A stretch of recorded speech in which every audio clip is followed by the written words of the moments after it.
Bueno, después de escuchar todos los aspectos interesantísimos que David nos trae, nos queda el último conferenciante.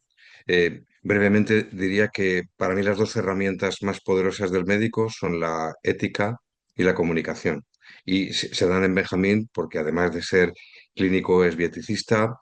Hay una cosa súper interesante que os recomiendo, que es que entréis en la página web del Instituto de Ética Clínica Francisco Vallés. Él dirige un máster de bioética y nos va a hablar de los desafíos bioéticos en la medicina digital.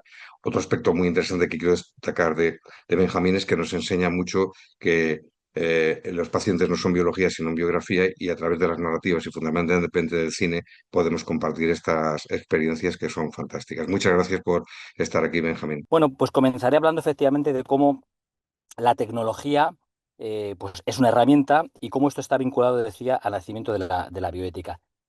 Tengo que señalar primero que cuando hablo de tecnología, del griego tecné, fundamentalmente lo que quiere decir es arte, oficio, habilidad, y hay muchos tipos de tecnología. Por ejemplo, hay tecnologías para respirar o técnicas para respirar, porque tecnología y técnica tienen la misma etimología. Hay técnicas de meditación, hay técnicas pues, para jugar al fútbol. Aquí cuando hable yo de tecnología, me estoy refiriendo, me voy a referir específicamente a la tecnología científica, es decir, aquellas habilidades que desarrollamos, aquellos artes que practicamos con la ayuda de la ciencia. Por tanto, tecnología como tecnología científica. Y lo que hay que decir es que en el siglo XX la tecnología científica a la que me voy a referir pegó una explosión increíble como nunca había sucedido en la historia de la humanidad. Tenemos que pensar los avances en locomoción, en informática, en las fuentes de energía, ya saben, la energía nuclear como ejemplo, y en biomedicina. Tengan en cuenta que a finales del XIX, principios del siglo XX, la esperanza de vida en Europa, el lugar más desarrollado del mundo, era de 40 años, y a final del siglo XX duplicamos la esperanza de vida gracias a esa aplicación científica de la tecnología científica a la medicina. De manera que en el siglo XX somos conscientes de ese poder tremendo que tenemos sobre la naturaleza para hacer y modificar y cambiar por completo la naturaleza, y como esa tecnología científica, tenemos que manejarla, diríamos, con prudencia. Sobre el poder de la técnica y sobre cómo habría que utilizarla, sobre cómo debe de ser un medio y no un fin en sí mismo, reflexionaron cantidad de pensadores y filósofos en el siglo XX, el español, por supuesto, Ortega, que tiene un ensayo precioso al respecto, Jasper, Hannah Arendt, muchísimos más. Y junto a ello, muchos pensadores también se dieron cuenta de cómo, de alguna manera, había dos especies de mundos: el mundo de los científicos, de los técnicos, y el mundo de las humanidades, el mundo de los valores, el mundo de la ética. Y a propósito de esto, uno de los autores que mejor, desde mi punto de vista, reflexionó sobre esta cuestión, si me pasan la siguiente, fue un escritor y físico británico, Charles Snow, lo pueden ver ahí, que publicó un ensayo interesantísimo en el año 59 que se llamaba Las dos culturas. En las dos culturas, Charles Snow, me van a permitir que les lea muy brevemente una de las cosas que dice, señala: me movía entre dos grupos comparables en inteligencia, de idéntica raza, de orígenes sociales no demasiado diferentes, más o menos con los mismos ingresos, que habían dejado absolutamente de comunicarse entre ellos y que, en materia de clima intelectual, moral y psicológico, tenían tan poco en común. Continúa Snow. Existe un abismo de incomprensión mutua, a veces particularmente entre los más jóvenes, de hostilidad y desagrado, pero sobre todo falta de entendimiento. Cada grupo, es decir, científicos, técnicos y humanistas, tienen una curiosa imagen distorsionada del otro. Bueno, pues por tanto vemos cómo había habido la necesidad en el siglo XX de pensar la técnica pues como un medio que se había hecho, se había detectado, diagnosticado una distancia entre estos dos mundos, y en ese contexto es donde aparece esta disciplina que se le llamó pues, bioética, como una nueva ética para las ciencias de la vida. Siempre ha habido una ética para las ciencias de la vida, también para la medicina, pero como era un nuevo mundo, había unos nuevos hechos, había que dotar a esos nuevos hechos, a ese nuevo mundo de una nueva ética.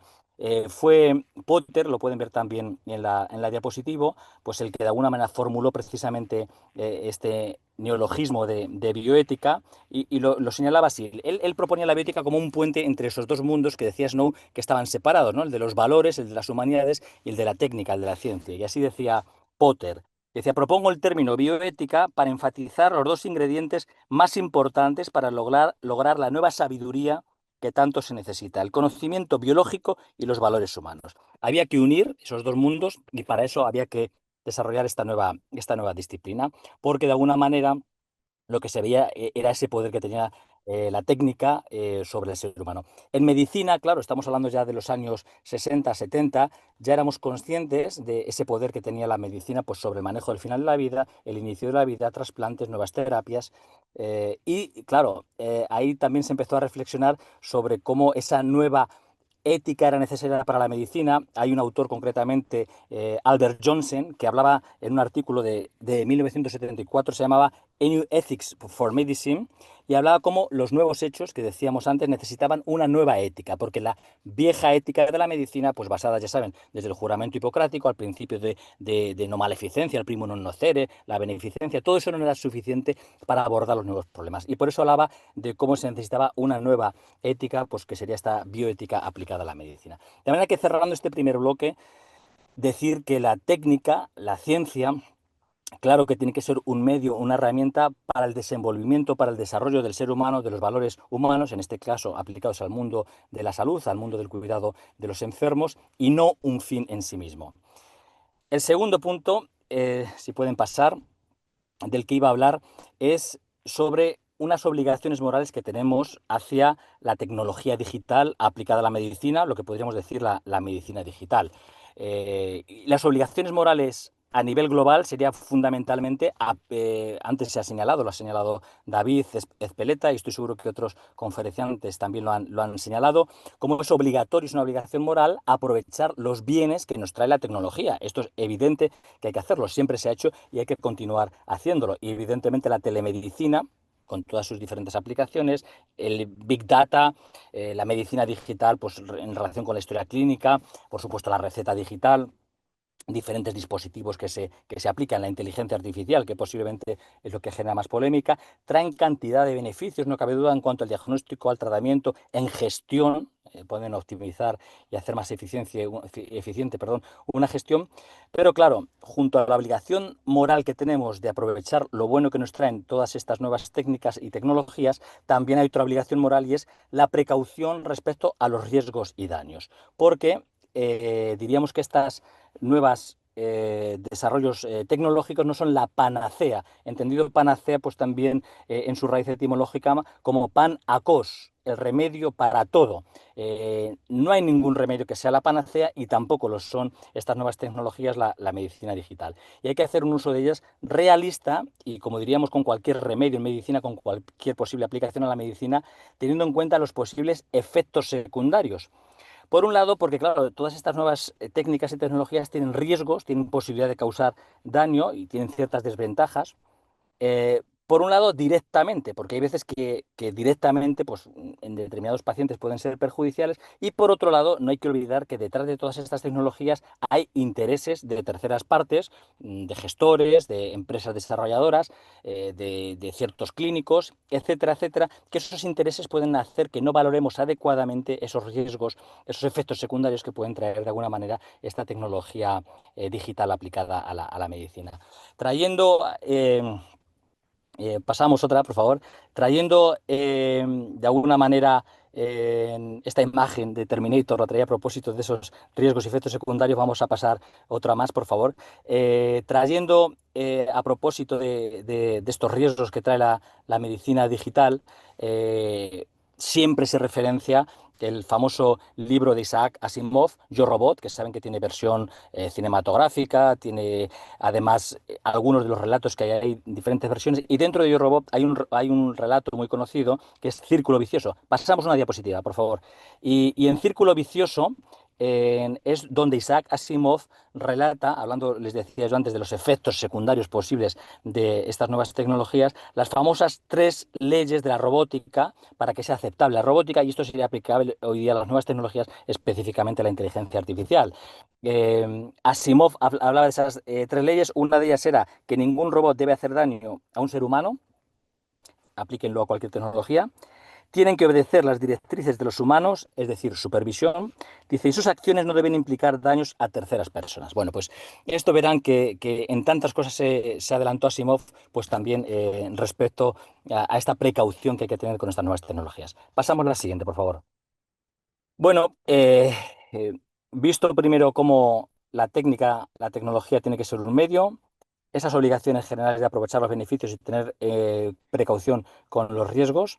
Voy a pasar a la tercera parte, que es un poquito la más amplia, que es específicamente los desafíos bioéticos de la medicina digital. Habría que señalar que hay un primer desafío, un desafío global, que sería casi les diría el principal, que es que pensemos la tecnología, fundamentalmente, que aprendamos a ponderarla, a sopesar pros y contras, para que no olvidemos que tiene que estar al servicio del cuidado, que nuestro objetivo, nuestro fin es el cuidado del enfermo y no utilizar o desarrollar tecnología. De manera que ese objetivo general, de alguna manera, equivaldría a ser responsables con el uso de estas nuevas tecnologías. Y ahora ya sí voy a especificar, pasamos a la siguiente diapositiva, por favor. Eh, Ahora sí voy a hablar de alguna manera, posibles, de alguna manera, riesgos o desafíos específicos. El primero de ellos era en relación con algo que me comentaron los organizadores, hablar de los posibles sesgos, errores que puede haber con estas nuevas tecnologías, específicamente con la inteligencia artificial. Y no cabe duda que el aplicar cualquier tecnología en medicina, sea la inteligencia artificial, sea un nuevo bisturí o sea un nuevo fármaco, si se aplica es porque al menos iguale o mejore el cuidado de la salud de nuestros pacientes. Estamos buscando mejorar la calidad asistencial. Y la inteligencia artificial, las nuevas tecnologías, claro que tienen sesgos, claro que se equivocan y claro, en este sentido, que hay que asegurarse de que hay un beneficio respecto a la calidad asistencial, porque si no, ¿para qué la vamos a utilizar?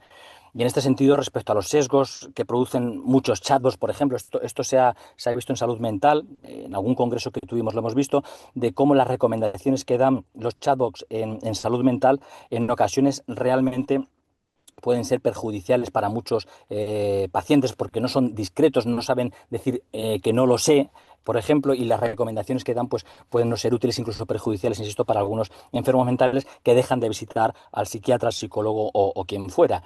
Luego, en la elaboración de los algoritmos, pues puede haber intereses, ya decía, ocultos de los desarrolladores, de los gestores o de quien fuere, en cuanto a la recogida de datos, que se recojan datos de población normal y se apliquen luego, por ejemplo, a personas con discapacidad, o que haya factores que son muy difíciles de medir, como son las emociones, como son los valores, como es la información no verbal. Bueno, pues todo eso hace que la inteligencia artificial y otro tipo de aplicaciones, claro que tiene, perdón, sus sesgos. Y aquí lo que habría que decir es que hay que sustituir lo que diríamos es el imperativo tecnológico. El imperativo tecnológico lo que nos dice es que todo lo técnicamente posible es éticamente correcto. Es decir, que el desarrollo tecnológico hay que aplicarlo porque la técnica es buena por sí misma. Bueno, pues hay que sustituir ese imperativo tecnológico por un imperativo que diríamos que es científico, y es que todas estas nuevas tecnologías tienen que demostrar científicamente que realmente ayudan al cuidado de la salud.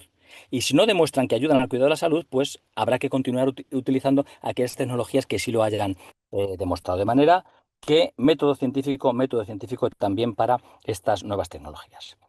Pasamos la siguiente, por favor. El siguiente riesgo o desafío bioético, también me lo habían comentado que era bueno que hablásemos sobre él, son los riesgos para la autonomía del paciente, y también inclusive podría decir para la autonomía del profesional. Hay que tener en cuenta que hace pocos años las decisiones que se tomaban en clínica pues estaban basadas en parámetros muy claros para todos, para el clínico y para el paciente. Pues un diagnóstico de neumonía estaba basado en una clínica, en una radiografía de tórax, en unos análisis, se lo podías explicar al paciente y el criterio del médico era un criterio de profesionalidad, que en base a la clínica tomaba decisiones, y el paciente en base a sus valores, en base a su autonomía, pues se tomaban decisiones compartidas. Bien, pues ahora lo que sucede es que con estas nuevas tecnologías, con la medicina digital, específicamente con la inteligencia artificial y las grandes bases de datos, se ha introducido una complejidad extraordinaria en la toma de decisiones, de manera que muchas veces las decisiones se toman sin ese fundamento y sin esa claridad y sin esa transparencia que antes sí que había a la hora de tomar decisiones, de manera que resulta, vamos a esperar antes de pasar más diapositivas, por favor, de manera que eh, resulta más difícil en este contexto poder atribuir específicamente responsabilidades a las personas que puedan estar afectadas de una toma de decisión clínica. Poniendo como un ejemplo con la inteligencia artificial la complejidad que se introduce, está el famoso fenómeno de caja negra o el deep learning. Hay cantidad de decisiones o de propuestas que hace la inteligencia artificial que el humano desconoce cómo se ha llegado a esa decisión. Es decir, por inteligencia artificial, un programa puede saber, un software puede saber con un electro si la persona es varón o es mujer, o en base a una placa de toras si el paciente es diabético, cosa que el humano es incapaz. Y el humano además no sabe cómo ha llegado a esa conclusión el software, el algoritmo de inteligencia artificial. De manera que todo eso complica mucho la toma de decisiones porque realmente hay una complejidad y una de alguna manera falta de claridad y de criterios, que esto es difícil, por un lado, para el paciente, porque claro, se le ofrecen cantidad de opciones a través de estas nuevas tecnologías, pero realmente sabe qué decide y en base a qué, en un contexto social de las últimas décadas en la cual el paciente se habla de que tiene más autonomía para tomar decisiones, de que ese término social, que a mí no me gusta utilizarlo, pero que bueno, es un término que yo creo que todos entendemos, ese empoderamiento aplicado al paciente y sin embargo ahora no sabe en base a qué decidir. Y el profesional igualmente, los médicos en este contexto de altísima complejidad igualmente nos cuesta mucho saber en base a qué criterios decidir después de que nos ofrece una serie de opciones la inteligencia artificial, por ejemplo. De manera que aquí lo que necesitamos es la mayor claridad y transparencia posible.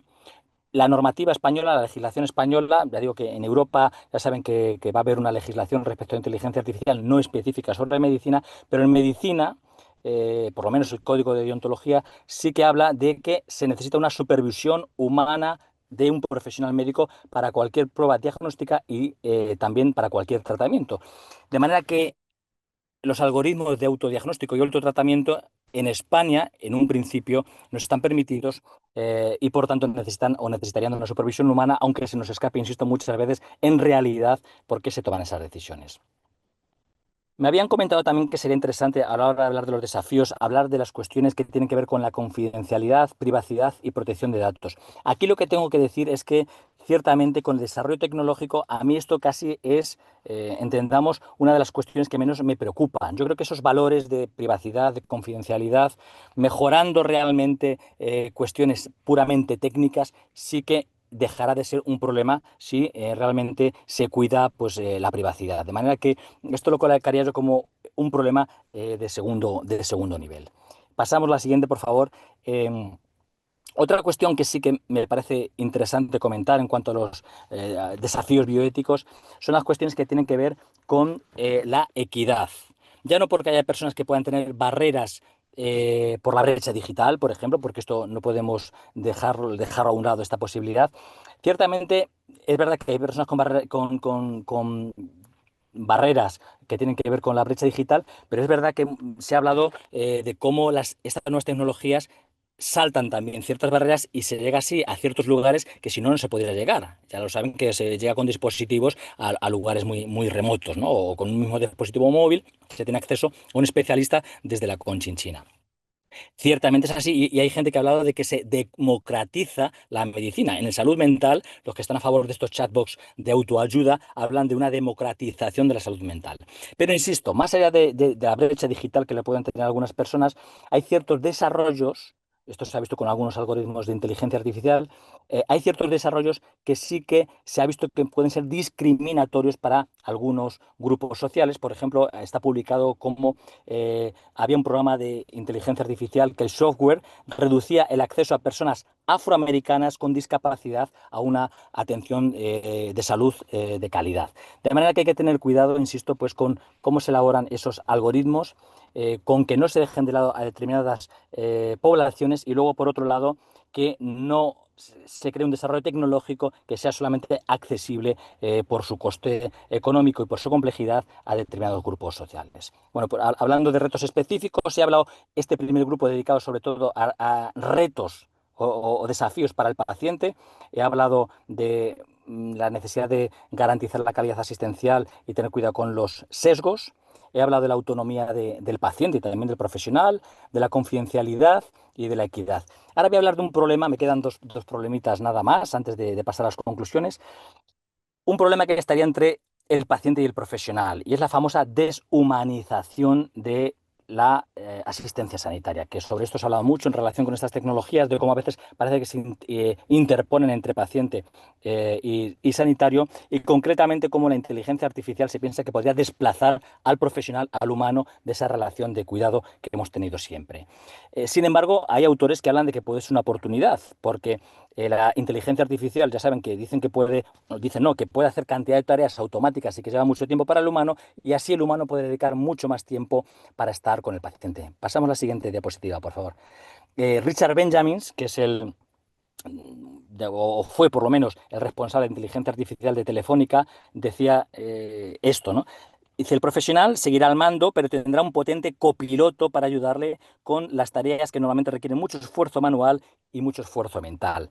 Bueno, yo aquí veo esas dos caras que tienen estas nuevas tecnologías, la inteligencia artificial, pero en todo caso tengo claro que lo que decimos en medicina, el gold estándar, el ideal de relación clínica es la relación personal, porque en esa relación personal donde hay comunicación es donde se transfieren valores de ida y de vuelta, donde se transfieren emociones de ida y de vuelta, y ahí tiene que estar todavía el humano al mando. Y lo último, el último desafío del que quiero hablar, esto es un desafío específicamente para el profesional sanitario, para los médicos, es que los médicos, gracias a que se han desarrollado todas estas tecnologías, a que se ha desarrollado tanto la inteligencia artificial, que dejemos de pensar. Aquí siempre digo que me preocupa más la inteligencia humana. Pasamos a la siguiente, sí. Me preocupa más la inteligencia humana que la inteligencia artificial. Que el médico se confunda con los árboles y deje de ver el bosque. Que vea la tecnología, que se ciegue con la tecnología y piense que es maravillosa y que es lo principal, y que olvide que lo principal es el cuidado del enfermo. La técnica, la tecnología, claro que nos puede ayudar en el cuidado, nos puede ayudar a humanizar, pero ese tiene que ser el objetivo, el cuidado y humanizar. Y aquí especialmente a la hora de esa llamada de atención hacia el pensamiento del profesional, hablo de las nuevas generaciones, de los nativos digitales que tienen idealizada la tecnología, y que precisamente lo que hay que exigir con ellos es una mayor formación en medicina desde el punto de vista de comunicación, de cuáles son los objetivos de nuestra profesión, de valores profesionales, para que sepan realmente cómo utilizar esta tecnología. Pasamos ya a la última diapositiva, por favor, y con eso ya voy a decir alguna conclusión. Bueno, pues como conclusión en cuanto a los principales desafíos que tenemos desde el punto de vista ético con estas nuevas tecnologías, habría que decir de forma muy, muy, muy resumida, antes lo he señalado, como el principal desafío que tenemos con la tecnociencia es ser responsables. Actualmente estamos en un momento, el momento posiblemente de mayor complejidad en la historia humana, y tenemos fundamentalmente tres escenarios. Un escenario sería que seamos responsables con estas nuevas tecnologías y que por tanto sepamos utilizarlas para el cuidado como herramientas y no como fin en sí mismo. Otro escenario posible es que deleguemos el cuidado en las tecnologías, porque pensamos que lo hacen estupendamente, porque los pacientes lo demanden, porque el paciente tiene capacidad de manejarlas, porque nosotros de alguna manera no lo hacemos mejor, y que de alguna manera cedamos el cuidado a estas nuevas tecnologías y rompamos ese puente del que hablaba al inicio que hay entre la técnica y los valores humanos. Y luego hay un tercer escenario que se ha hablado antes de él y que no tenemos tiempo ahora, y es que incluso pues, se alcance la singularidad, que de alguna manera, de alguna forma, las teorías transhumanistas se lleven hasta su último límite y perdamos el control por completo de estas tecnologías. Para que ocurra el primero de los tres escenarios, hay que decir que depende de nosotros. Para ser responsables con la inteligencia artificial, tenemos que saber que si hemos sido libres como humanidad para desarrollarla, tenemos que ser, en este caso, libres y responsables, hacernos cargo de esos, ser responsables de su uso. Y en este caso no dejar de pensar, y los cimientos de alguna manera de este pensamiento crítico del que estoy hablando, de alguna manera, ya lo he dicho, la crítica al imperativo tecnológico, que el profesional sanitario, el médico y todos los profesionales sanitarios recuperemos la frónesis. La frónesis es esa virtud aristotélica que se podría traducir como sabiduría práctica, en la cual estemos ponderando beneficios y riesgos y sepamos utilizar estas nuevas técnicas, que no nos ceguemos por ellas. ¿Por qué tanta prisa para utilizarlas? Igual hay que parar con algunas técnicas y esperar realmente a ver sus riesgos y efectos secundarios.